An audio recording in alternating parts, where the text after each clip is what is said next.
pour que les conférenciers et tout leur PowerPoint puissent être filmés, afin que, comme lors de la dernière édition, tous ceux qui n'ont pas pu venir puissent accéder gratuitement sur le site web du symposium qui restera ouvert à toutes les conférences. Alors, bonjour tout le monde, ça fait plaisir de vous voir si nombreux dans cette salle. Donc, comme l'a dit Saïd, je suis Sylvie Lortal et directrice de recherche dans une unité de recherche, la plus grande unité de recherche en France qui travaille sur le lait. Et je voulais juste vous dire un mot de l'origine des rencontres qui nous réunit aujourd'hui. L'histoire a commencé en 2014. La première chose que je voudrais rappeler, c'est que le lait, c'est une matière première hors norme. Dans notre laboratoire, ça fait à peu près 50 ans, 60 ans presque, qu'on explore cette matière première, sa composition chimique, toutes les transformations qu'on peut faire à partir du lait. Et on ne finit pas de s'émerveiller de sa complexité et de sa richesse. Ce que je tiens à dire aussi, c'est que ce laboratoire accompagne depuis 50 ou 60 ans le développement de la filière de la transformation du lait et qu'il y a vraiment une conjonction vertueuse entre recherche, enseignement, transfert. Et qu'en fait, c'est important de soutenir toutes ces dimensions à la fois et elles s'auto-alimentent en fait. Donc la recherche, c'est vraiment le cœur du réacteur. Et voilà, si je dois passer un message aujourd'hui, c'est de soutenir la recherche et l'expertise sur le lait de votre pays. Le lait est l'objet d'enjeux multiples qui sont intimement liés à l'histoire des hommes et à leur territoire. C'est une matière première qui a été optimisée par les mammifères depuis 200 000 ans. L'homme le consomme depuis plus de 10 000 ans, sous de très nombreuses formes. Et les enjeux qui l'entourent sont vraiment multiples. Des enjeux nutritionnels, on l'a dit, du développement du territoire, de chaînes de valeur, d'opportunités de travail, de liens avec l'animal, de différentes espèces laitières, des races locales, dont on parle peut-être pas assez, de liens entre les hommes, de savoir-faire locaux uniques qui parfois disparaissent parce qu'on n'a pas su les préserver. Il y a des enjeux culturels et symboliques, des enjeux de gender issue, l'égalité entre les sexes, des enjeux sanitaires, des enjeux de santé publique, et puis bien sûr des enjeux d'environnement et de durabilité, et peut-être économique. Et en fait, dans cette chaîne complexe entre la production et le consommateur, il y a vraiment une diversité extraordinaire des systèmes de par le monde. L'urbanisation et la mondialisation entraînent des bouleversements rapides et profonds dans les filières laitières des différents pays. Qu'observe-t-on dans différentes parties du monde? C'est une question qu'on peut se poser.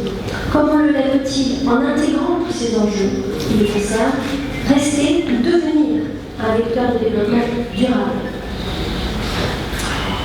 Ce serait vraiment dommage de ne regarder que les aspects quantitatifs de production. Ce serait extrêmement réducteur et pas du tout satisfaisant. Donc, un jour, avec deux collègues et amis, Giuseppe Chitra de l'Institut sicilien, assuré par l'école de l'appellation, et Bernard Fay du CIRAD, on s'est demandé si on créait un rendez-vous pour échanger sur toutes ces dimensions autour du lait, qui sont très complexes. Faire en sorte que les acteurs de ces différentes dimensions puissent échanger et avoir un panorama un peu plus large que juste sa spécialité. Et c'est pour ça qu'on a créé, à Rennes en 2014, avec bien sûr plein d'autres acteurs qui nous ont soutenus, les premières rencontres sur le lait vecteur de développement. Ces conférences, comme je vous dis, sont toujours accessibles sur le site web pour nos étudiants, pour toute personne intéressée par le lait. Alors, les diapositives également, tous les PowerPoint seront mis à disposition sur le site, donc cette adresse, vous pouvez la retrouver. On a tiré quelques leçons de ces rencontres en 2014. 1. Il y a une diversité des systèmes et des dynamiques en cours de par le monde. Il n'y a pas un modèle de développement laitier. Donc il n'y a rien à copier sur qui que ce soit. Chaque pays, en fonction de ses contraintes, doit inventer son système de développement laitier. Deuxième grande leçon, la demande va continuer à augmenter de manière spectaculaire. Comment répondre? Quel est l'équilibre entre le lait local versus la production de lait, parfois indispensable et utile? Quelle organisation, quelle échelle de production est souhaitable pour le pays? Plein de production à petite et moyenne échelle ou une production plus large. Troisième leçon, il n'y a pas un lait, mais des laits. Toujours du lait de vache, mais il y a bien d'autres laits. On aura une conférence sur le lait Chanel. Il y a les bufflets, les zébus, il y a beaucoup d'autres laits qui ont des spécificités intéressantes, mais qui sont beaucoup moins étudiés que le lait de vache. On a aussi beaucoup sur les déchets, sur la production et la consommation. Quatrième leçon, les races locales ont aussi tout leur potentiel. Et ce qu'on a vu, en fait, lors des rencontres en 2014, c'est que si on compare uniquement sur la quantité de lait, alors souvent elles ne sont pas compétitives. Mais si on intègre tout un faisceau de caractères, dont leur rusticité en termes de santé, d'alimentation, la longévité de production, alors on peut reconsidérer le potentiel des races locales, d'où la question, à la fin du syndrome, jusqu'où croiser les races locales. Autre leçon, le conférencier d'alors est revenu cette année pour nous parler de cette dimension économique du lait, Vincent, qui avait dit. L'économie réelle du lait est vraiment la partie invisible de l'iceberg. On parle des volumes de lait qui s'exportent et s'échangent au niveau mondial, mais c'est toute petite partie de la réalité du lait sur le terrain qui est en termes de volume.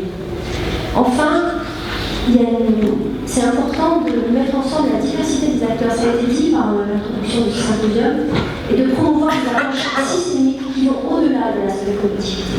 Et c'est un peu le sens de ces rencontres. Voilà, je ne vais pas être long.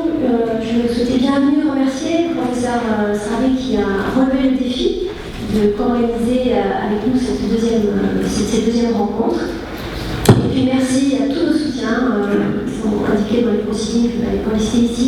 Merci à mon collègue Yannis Laïkola et Nathalie Lemar, y compris sa reine, qui ont beaucoup œuvré pour la réalisation de ces rencontres. À Christian Cornio, Bernard Fay du CIRAD. Merci à Thaïs, ses étudiants. Merci à Suzanne qui nous a soutenus également. J'espère que je n'oublie pas. En tout cas, je vous souhaite des rencontres fructueuses et des journées riches, vraiment riches d'échanges. Je vais passer la parole. Merci. Maintenant à Dr Boalab, qui est donc mon collègue Alébra, directeur de recherche, qui va être chairman de la première session. On démarre maintenant la partie scientifique.